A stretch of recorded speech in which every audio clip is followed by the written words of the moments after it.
Welcome back, or just welcome, ladies and gentlemen, to Let's Make a Whack Hybrid to be a slightly less whack hybrid for quite literally no reason. This hybrid war that's been going on is starting to get a little bit boring, and I feel somewhat responsible for that. As the first to respond to Goji Guy's video, I set a standard for my fellow small content creators to follow. A standard that I am not too happy with. The standard of adding 30 different species to fit into the same selected requirements. Sure, all of these hybrids are wildly different, but in concept they're all the same, and in creation they're all the same. Today I want to both make a better video than my old one, and make 3 wildly different hybrids to tackle the same problem. So let's get to that. But first, I would like to address the quite literal elephant in the room, because some of you are going to mention how this is pointless because Madly Mesozoic already created a creature to defeat the Indominus 2.0.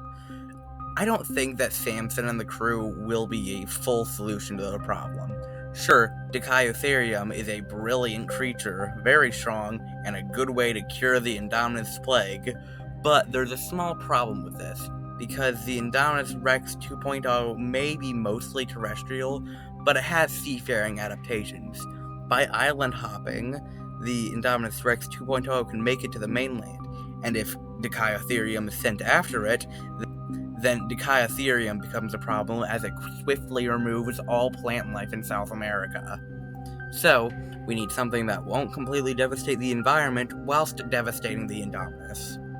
Then, on the other side of the spectrum from Samson, we have Primatus Rex, which is a straight-up kaiju. I personally don't want to go through the logistics of fighting a straight-up mythical creature while I'm bound to reality.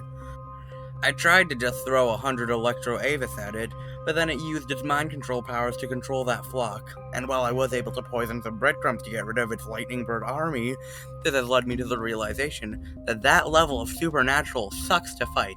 I'm letting Goji Center deal with that one.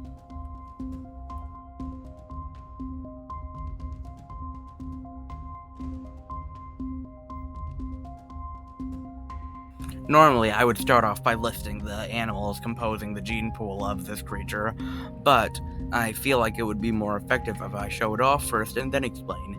Meet Tyrannoviraptor, name meaning thief of tyrant eggs. The name alone should clue you in on what this animal will do. As you can see, it's not that big, only 5 feet long, way smaller than its enemy. Seeing how fruitless many attempts were, I've realized that we're thinking about this all wrong. To defeat the Indominus, we need to hit them where it hurts. We need to kill the Indominus Rexes before they grow up, before they even hatch. We need to make a species specifically adapted to eat Indominus Rex eggs. We'll start with Oviraptor DNA, specifically Jurassic World Oviraptor. Normally, I wouldn't use a fictional animal, but real Oviraptor likely wasn't an egg eater at all, whilst Jurassic World objectively was. Next is rat DNA, to double down on the egg eating, and also because rats are pretty good at both reproducing and not dying of illness. Next is chimpanzee, because not only are they actually insane, but they also have opposable thumbs, which is really good for grabbing objects. Additionally, crow DNA will make them smart enough to not die too badly. This will also allow them to fly, not very well, but this should allow them to make a hasty retreat. Finally, we'll add bear DNA so that it can smell out any eggs that were buried. With its whopping 6 gene contributors, it is the most congruent species in this hybrid war thus far. But how will it survive the Indominus plague?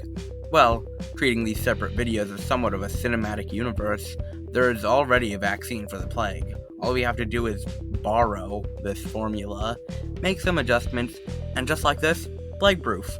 This is what we'll use for the rest of our hybrids. While this hybrid may be good for keeping populations low, it's not quite a perfect solution. It has nothing it can do against adults. The already existing adults are still going to be a problem by themselves. And it's a little underwhelming for the great creature to defeat the Demon Legion as a dog-sized bird. But I do have another creature that I've been meaning to redesign. I created a hybrid to kill Goji Guy's Hank, Pyrodrakon Thanatos. But Pyrodrakon isn't a very good animal in its current state. it really can't fight at all. It has way too many gene contributors to be an effective animal.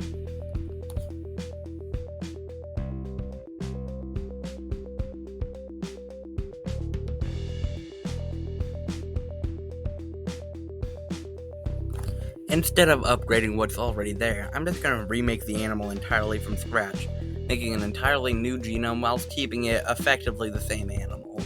We're going to start with a base T-Rex for obvious reasons. Next is Triceratops. Triceratops was a key model in the design, and the horns are a very important weapon. Next is Scaly Foot Gastropod DNA. This will give its animal its biological chainmail armor that I was so proud of. To add to this, we will be borrowing the gastropod flesh as a pillow to soften any impacts. But how would Pyrodrakon get this metal to make its armor? Well, there are a few ways. The first is to eat a lot of dirt. The second is that Costa Rica, which will be the main battleground for this war, has many mountainous regions and volcanoes, the material of which can be incorporated into the armor. And then the third way to get this armor, eating teeth and drinking blood. The teeth and blood of the Indominus 2.0 is plentiful in iron, which will allow them to repair any damaged armor. The next thing to add is Blue Dragon DNA. This adds its distinct blue hue to its blade and weaponry from venom running down the horns and stinger. Along with this, it adds the ability to concentrate venom from the animals they eat. For Blue Dragon, this is specifically Man-O-War, which will be the same for our Pyrodrakon, although it likely won't have much impact on the fight. Next is Scorpion DNA. This will add pre-existing venom for the Blue Dragon DNA to concentrate, and will add a scorpion stinger to its tail. And along with that, to upgrade the tail further, we add Spider Monkey DNA, which will allow the Pyrodrakon to slash at enemies with vastly more efficiency, with a massive tail blade that can puncture deep into enemy hide. Spider Monkey DNA even allows the tail to strangle an Indominus Rex 2.0. The prehensile tail, in addition to the horns, makes it so almost any area around this hybrid is a death sentence. Next is Pangolin DNA, which, in addition to the gastropod DNA, will make this animal have absurdly good armor. This will also add to the arms, which will be used in combat, although they won't be the main weapons. But this will allow them to balance out on 5 points of contact with the ground, making it hard for them to get knocked down. In addition, we also have Alamosaurus DNA, which will give this animal its larger size, but also give it the instinct to slam down its 33-ton weight upon animals that get too close to their underside. Then we have Bombardier beetles, to get that pyro in their name, as these beetles can effectively shoot fire out of their tail, and at this scale they would be shooting fire out of their tail. Finally, we have Draco Lizard DNA. The Draco Lizard's little rib flaps will allow this creature to let off excess heat from 2 massive sails on its back. This will also complete the dragon look. With all this being said, depending on if you've seen the first video, me or be reintroduced to Pyrodrakon Thanatos. This creature reaches 65 feet in length and weighs up to 33 tons, most of that weight being in the armor. This creature will win most 1v1 fights with Indominus Rex 2.0, unless the Indominus has one of them sharp metal poles, in which case the Indom will likely win. But giant metal poles, whilst being common in Jurassic Park, likely won't just be lying around the rainforest of Costa Rica, and the ones in the city will be difficult to get, being covered in concrete or too weak to cause serious damage.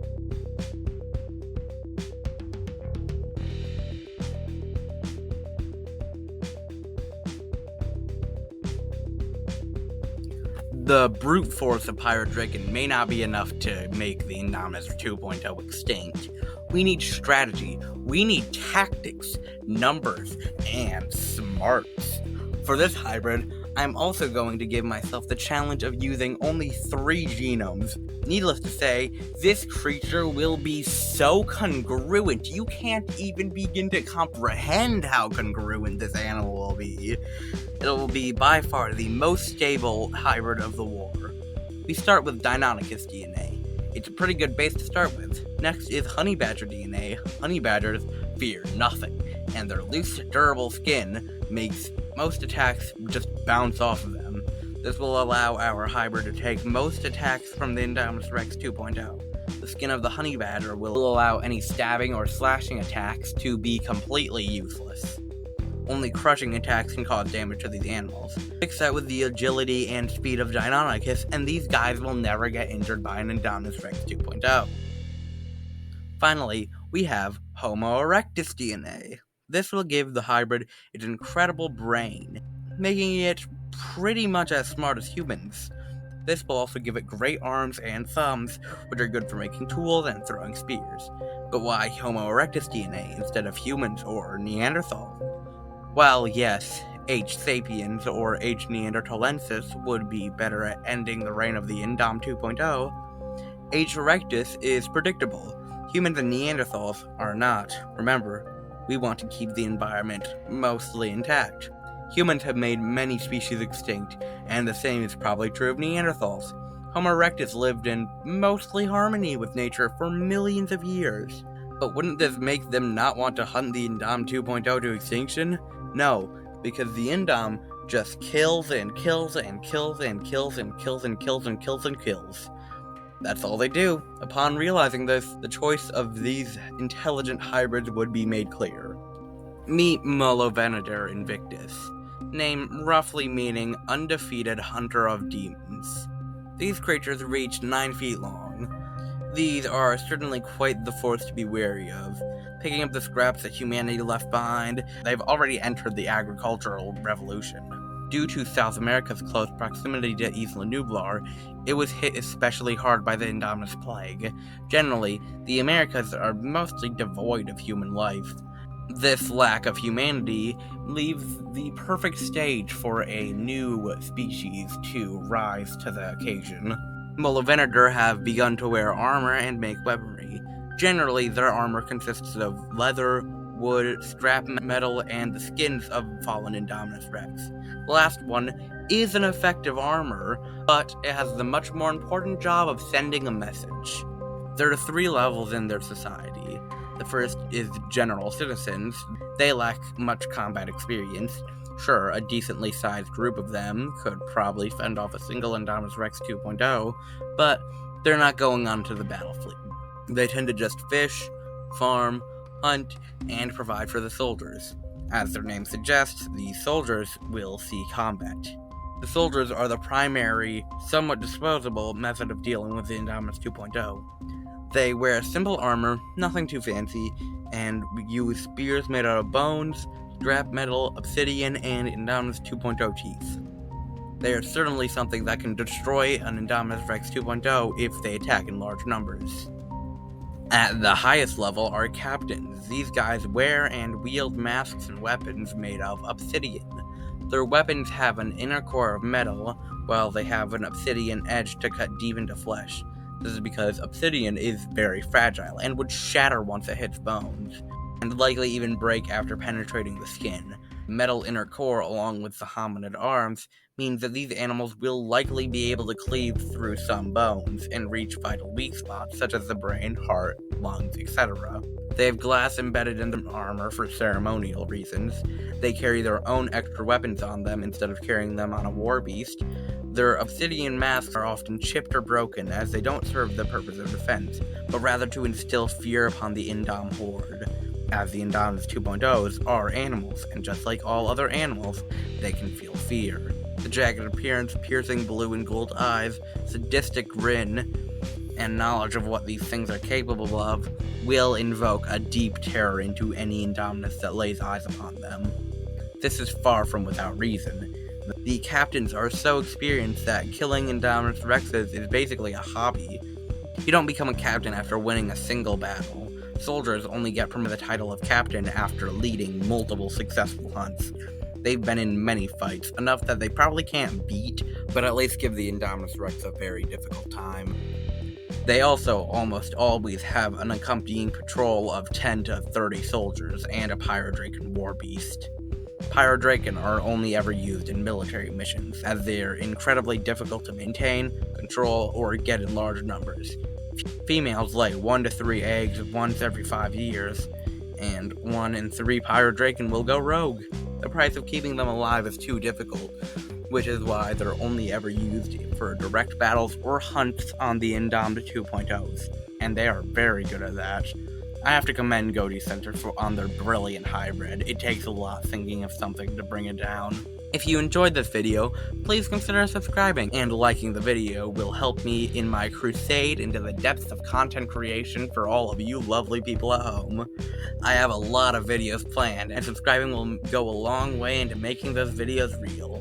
I have no personal beef with Goji Center. This is all for fun. Have a good day, and goodbye!